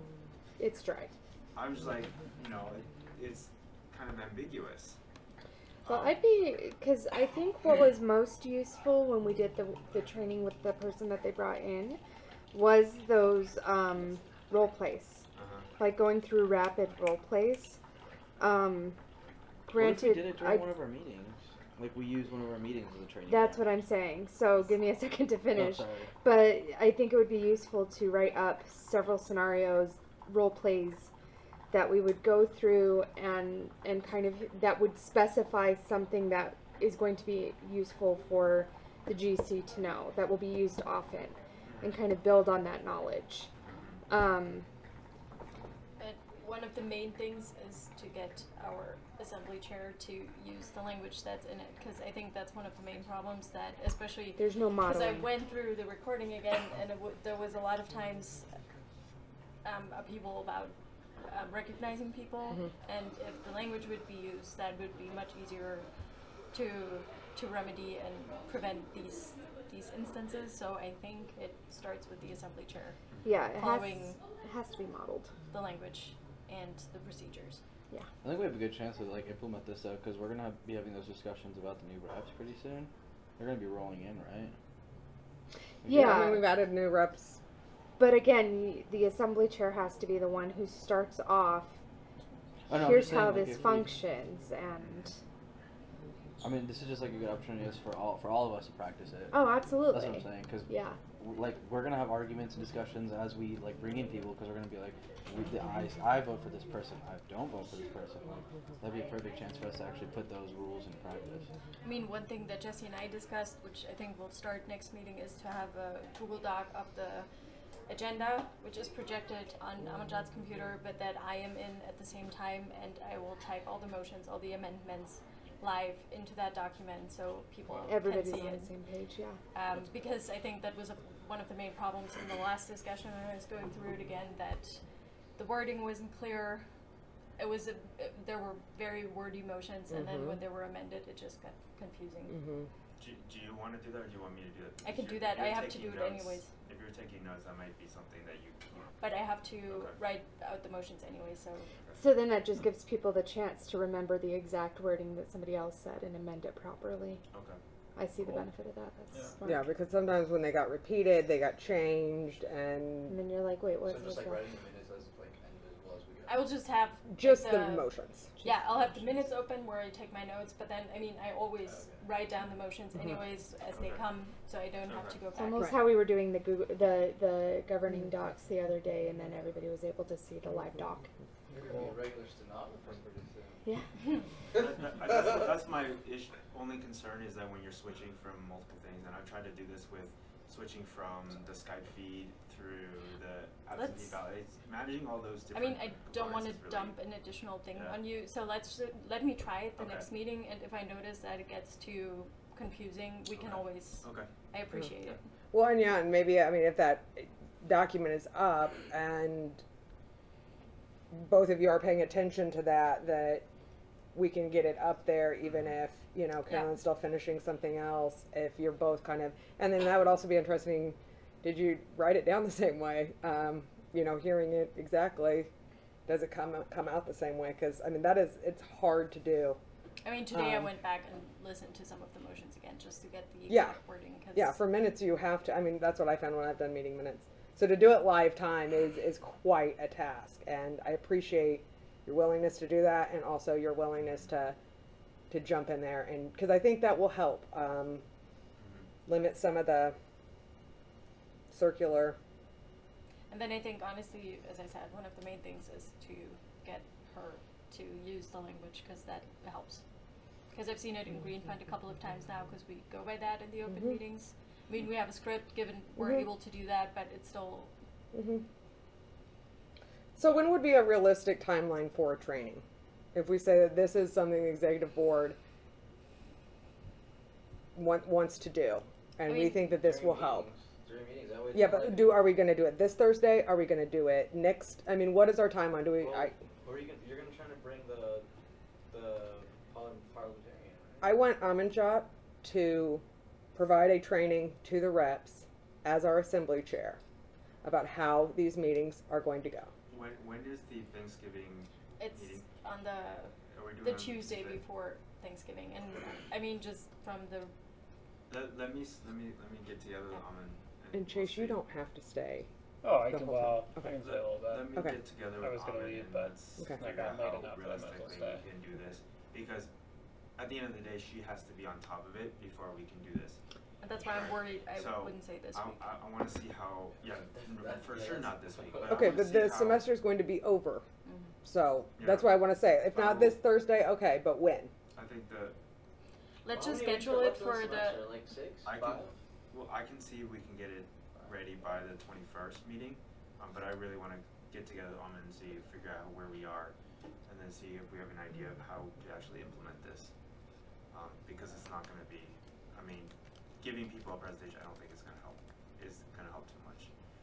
We No, it need has to something. Let's happen start Like, I'm with into the consensus that we're gonna like have the rule, but like something very cut and dry. We have the rule book there, and we have like the parliamentarian come, and then we go about our meeting like normal, and then we're like we reach this issue where they're like, oh, you're not recognizing this person. We're like parliamentarian. How do we go about this issue? And we go. The learn thing as is, we the go. entire meeting is regulated that way, so you'd be stopping every 5 seconds. Mhm. But I think Dustin, just to kind of move on from this, Dustin talking with Aminjot is the first step, and then We'll figure it out. Okay, and Go Dustin, I for it. don't intend to dump that on you, but I do appreciate your willingness to I'll- jump in again. I'll- let me know if we get to the point of training and you want help writing up some scenarios. I'm happy to help with that. Okay. Okay, so service project, have you? So I'm still waiting. I anticipated we would hear back from Dr. Gaskin or even the campus pantry about what's happening over Thanksgiving. And I guess the question is, do I move forward with the reaching out to the food banks and see if we can get involved with that? Yes. I would say. So that's I'm good with that. I think that's I'll try to reach out If, this if week. they don't want to get Okay. a hold of us, then And if you want to talk to me about that, I can Okay. probably point you in some meaningful directions. Okay, cool. And then I know you brought up the idea of doing some sort of gift thingy. such a technical term. Yeah, like a I'm blanking on the gift words. giving for children. Yeah, and I think that's a of good graduate idea, and I think students. we should move Okay, forward with so that. we got to figure out a good way of doing that. You said you found that organization or Well, that that online website. yeah. The lots of helping hands or something. It's actually linked on our website too. Is that for people to create a wish list? Yes, it can function like that. And so we could put out a call to say, we are going to do this, like angel giving tree or whatever. And if you have a need, then you can submit your request through that, and then we can do it through that. And LifeWorks is like super into the idea, and so if we need any help doing it, I know that they would meet with us. And Do we already have a login, like a institutional login for this? I don't know. Carol might be the person to ask. Yes, Okay, possibly. I'll email her. And I don't know I don't know that much about the website. They just pointed it out to me, and I played around with it for a very short time. Okay. So if you can dig into it and figure out what we need to I'll try know, this week to add that. and then even if you just have basic questions, send them to me and Carol. If Carol doesn't have the information, then I'll try to get it from LifeWorks. Okay. Because I think that provides a good vehicle to do it that's already set up. I agree. Because that was going to be the big thing, is how do we actually make that work? And Right. And then I really agree with the point that you made previously about, grad students supporting grad students, that's great, but also reaching out to faculty, I think reaching out to that's a great admin, idea. and getting some additional support, as opposed to all of us getting out our pocketbook and, giving $5 or something. Well, maybe we get the financial help from the professors and from people who maybe actually have some money, and the graduate students help wrap them or You haven't been to the whole deliver. meeting though, so Yeah. you missed the whole agenda part. I'll talk with you I told you already, tomorrow. it should be Okay. the, Is it okay? Yeah. Tomorrow I after said 7? It's from the, Yeah, that I'll that's fine. email you, okay? Okay. Okay. Yeah, and I think, so the thing is, if we can, I think we can try that system, and if it's, it takes a bit of a work to get it. It's not hard to have a Dropbox or something, have just wish list, create a form for people to have wish lists, and then just kind of upload everything in there, and we just email it individually to professors, Yeah. faculty members who want to participate. I mean, I think it's important to get this rolling as opposed to figuring out how we can do the vehicle, because maybe next year we can do that. No, I think you're right. But how are we going to reach out to students to say that we can offer this? Again, it's going to be reps reaching out to their constituents and saying, "Hey, we're doing this." But then also, as for what- students with kids, you mean?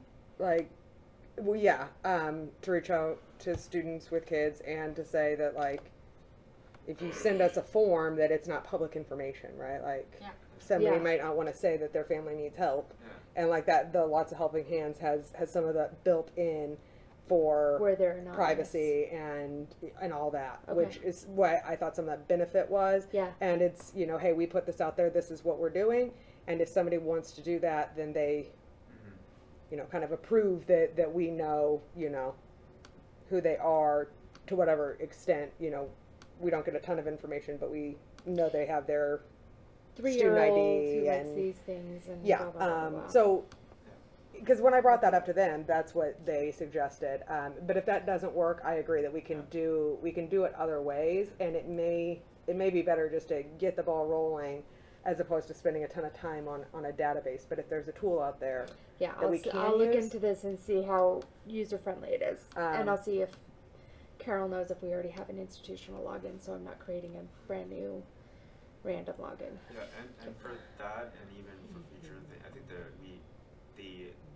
list I created of program coordinators and program directors Yes. and Yes. college deans, I think that's something you can utilize. You create a flyer, Yes. some description about it, and send it out to them.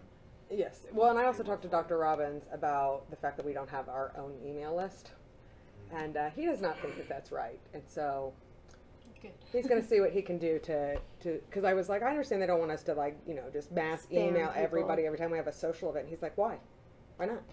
Social events for them. You guys are their government. Why not? He's like, I mass email everybody anytime I want to. That is true. And actually our I know, colleges right? do too. Yeah. And he's like, I don't Get know 5 why. minutes I mean, a if day. people don't like that, Their then money is you know, going towards it. they vote you out. Like, you know, like they have that ability. You should have the ability to communicate with your constituents. And I was like, Thank you. I like him. I mean, Makes until sense. that happens, and Right. you can utilize. Okay. other yeah, stuff. I think, Yeah. yeah, we have to do the workarounds. But the fact that we can't just email our people is Yeah. A little bit. absurd. And maybe it's something we could get the graduate college involved in too, to help us, you know, maybe collaborate with them to say, we'll all reach out and then we'll do this, and maybe they can help us reach into some more wealthy pockets at the university Yeah. to support, you know, this effort. Because I think it's a good effort. When's your next meeting with Carney? That's a It good always question. feels I- weird saying that. It's either Um, they're both Andrews, and it's one of them's Carney and Comrie. Oh. I always I think every time I say Carney, I'm like Carney? You know what I'm talking, like, that's what I always think of, and then I'm like, I know that's not what it is. November 28th okay. is a Tuesday. That might be too late. And we had a humdinger of a conversation last time, so That is Um, too late. That's That's almost too late. that's the week Let's see before if last we can week. organize. I can contact I'll, them before that too, if we want to Yeah. do that. Okay. I will have answers by Because Saturday. there are Let's put it that campus way. best buddies. I will make sure I have answers by Saturday. Okay. One way or the other. Okay, yeah, and I'm sure they'd take a meeting with us, or, you know, that if I just send over an email saying, hey, this is our idea, help us, that they'll do it. And they had all sorts of information about the work they've been doing about GA pay. That's freaking fascinating. It's fascinating. And they're like killing it for us, man. It's good news. Looks like every GA is going to be getting a $150 raise. Minimum, everybody, $150 Starting per January. semester in the spring. Starting next semester? Uh-huh. And then Wait, 150 for the whole semester? Or Yes. Semester. Yeah, that doesn't do a whole lot. But that's helpful. that's the minimum, It's a and start. that's kind of the compromise, because what they've done is they've gone to all the colleges and they've worked with them to find their weighted average, which that's a whole thing. You know, look it up. And then ask that they make their weighted average their minimum, and so it would bring up a ton of people. Okay. And that's all fine and well, unless you're over that weighted average, and then you go, wait, they're all getting a raise and I get nothing. So the compromise to that was everybody, no matter what, Gets that 150. It'll help cover a fee. You know, it's something, and then try to get everybody to come up to the weighted average. And most of the schools have agreed to do this voluntarily, with a few exceptions. SBS is an exception, and obviously that's a big exception because they're huge. Fine arts is an exception. That is not surprising. I was and just asked to the be on dean of students. Dean advisory committee for my college too, so I'm going to be. Well, and you know, we'll get into the information sometimes because it really is interesting that like Yeah. fine arts almost can't do it. They can't because they cut and cut and cut And SBS has like a huge challenge as well with it.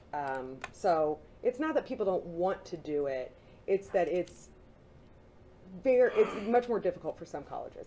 But they're working with people, so if they can't do it this semester, they will work on it over the semester and step it up over time. But good news on GA pay, because someone's out there doing God's work. So it sounds like it's going to be a $150 raise for every 0.25, right? I hope so. That's what I have. It might be 0.25. You might be right about that. For every 0.25, right? Because So it would be if you- 300 for if it. you know, some TAs are actually, you know, have 2.25 TA shifts. That covers their stuff. You know, I'm sure that's the case. Yeah. Oh, so, and that might be. Actually, that's ringing a bell. And the only college, or the only place that does not report GA pay voluntarily, the Dean of Students office. Interesting. Yes. That's a fascinating fact. It's a fascinating fact. I think and it's a I know our fascinating GAs fact. get paid more than they do. Their GAs. Yes, they have some of the lowest paid GAs, and the lowest paid GAs on campus are It's usually 11,000. Wow. And the university policy says any of the administrative GAs, so provost, dean of students, all those GAs, they're supposed to, by policy, be paid a minimum of the university average, which is 17,000. But that's not even what a lot of GAs get paid. That's the university average. Yeah, that would be nice. And that is only for the academic year, Mm. keeping that in mind. So, you got some people be getting paid, decently in the hard sciences. Don't You have stress people me making out right almost now, 40,000. man. Come on. And they drag it, they make that average 17, because if you have people at 11, that's 17's a far cry. So, just interesting grad I want to knowledge. know how many people actually have GA shifts and TA shifts. It's like, Like I legit want to know, like I would like The actual number? numbers. no, there's a a number number. online. It's like Like- 800 or 900. Like how many? 800 or 900 out of like the 15,000 grad students we have. Seriously? That's it? 800 or 900 out of 15,000. I want to say that's true. 10,000. You think that's so terrible? It's like less than 10%. But I don't think that 10,000 number is correct. I think it's 8,000. 8,000 grad students. Uh-huh. That's something I've been trying to figure out, but I think they double count the online students. Out of how So many? then we have a ton of like kids just either on scholarships or just taking out tons of loans. That's how it works, right? Well, That's- I mean, that's part what of it's going to need. be professional students who have a full-time job, who are like in the art education department. People getting their PhD are generally working full-time at the Tucson school district, right? They're actual educators, they're administration, and they're just getting their PhD in the meantime, right? So they don't need a GA ship. That whole department doesn't provide GA ships. I think it depends on the colleges and departments, because the language departments wouldn't be able to sustain themselves without TAs. No. Because we teach the You guys majority teach of them. The courses. generally of Well, I'm saying like that's how it works because you need students taking the class have to pay for in order for you to get GAs, right? yeah. In general, that's how it works. So like, For every so many students, a teacher gets a grader, and yeah, so like optical sciences, for example, right? You have a class of like 100, and then you have 2 TAs, right? Of that class of 100, so you pay grad student to TA for a grad student class. Then there are also research assistants and then general. And that's what bumps the number up. Research assistants. Yeah, according to our fee survey last year, it says 70% of people have a graduate assistantship, research, or teaching assistantship. one of those And then three. one of those three, and then an additional 10% are full-time and part-time staff. So that gets you up to 80% of people have university funding. But Which is That's about right. really that's our survey, That's so really high. That's it might be the I 10% of think people who then responded it to also it, you know. depends on what kind of TA ships they have. If they have the 025, that Mhm. doesn't cover everything. Or you're like me and have a Ask. 0.16. which is most of what mine What? has been is the 0.25. So 0.16. That's really random. Yeah. The financial benefits. Okay. I get free housing. So it's the same. Sorry. Okay, so we're well over time, and I don't want to keep everybody all night, and I was supposed to make it to the pharmacy by 9 o'clock, which is not going to happen, and I'm a horrible human being. You can 8:20. put that into the minutes. No, Um, I'm not. Don't worry, So- it's on the record. I moved to table the rest of the agenda. All right? Was that done? do we at least need to go through a really fast Can we? officer report? Just do kind that? of. I would say if it's not online, put it online. Okay. Unless anybody has anything they Well, really I- feel like they need to share, and I don't want to cut you off, but. Drive, dude. I have 2 reports on. Well, There I are was just gonna. folders on Drive where it just uploaded. Okay. Okay. I'll take a look at it. But I was just gonna say that we have 2 reps who have missed the last 4 meetings. I've contacted them and they haven't responded, so we have to address that. And then we were talking about releasing the stipends probably end of the week. And who are the 2 who have missed the last 4 meetings? Patrick Ashwarya Campbell. and Patrick. Okay. So Ashwarya has class no, not Ashwarya. Ishwarya. There's the 2. MIS student. I have a couple things to say just with socials coming up, but is that everything? Yeah. You had- Basically. So, Wednesday, 6 o'clock, planetarium. come help out if you can. It's looking like we might have about 120 people. We were expecting maybe 40, and by that night, like 80 tickets had been snatched up. Awesome. So, should be fun. And then on the 17th, we are doing no anchovies. So we got no anchovies for the 17th for a social. So I'm still waiting for him to send me kind of price breakdowns of different options. I think we're going to try and ticket that event the same way we ticketed the planetarium and just say, hey, if you're going to come, we need you to sign up for a ticket. That way we can get a head count, because I think if people feel like they have to get a ticket to do it, they're going to do it. So hopefully we have a little bit more information going into this one than we did the last time we did no anchovies. So that's all I have. Cool. Just a head count. Well, everybody is going to the student leadership dinner except for you. Actually, I never responded to Jeez. the email. That's what I hear. I could go if there's. Technically, you've missed the RSVP date, but if you want to be there, you can come. Okay. We'll share one seat and we'll share a plate of food. Is that on the 17th? No, it's on the 15th. It's on the 15th. The dinner is on the 15th. The dinner is on the 15th. And the lunch is on the luncheon is on 16th. the 16th. And call to the audience will be on Thursday, and it would be nice Okay. for many people to be there. Okay. And we can talk about That's next week. what we want to talk about. If you don't know what you want to talk to them about, I have several things, and my 3 minutes go quickly. Brunch on the weekend. We can talk. Okay. Well, and you know, Dr. Robbins told me that, like, you know, they're waiting, because I wasn't at the last one, so they're waiting to hear what I have to say to them, which is good. I'm going to talk to them about their lawsuit. It should be exciting.